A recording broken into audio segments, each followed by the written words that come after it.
pagpapalakas ng ugnayan para sa ligtas na pamayanan at inisyatiba para sa seguridad ng komunidad.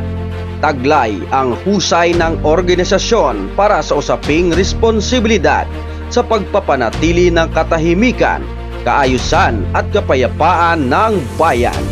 Ito ang Police Hour, isang programang naglalayong ipamalas ang mahusay na serbisyo ng pulisya sa pamamagitan ng pagpapalakas ng ugnayan sa komunidad, pagpapakita ng inisyatiba para sa seguridad at pagtiyak ng responsibilidad sa pagpapanatili ng katahimikan at kaayusan.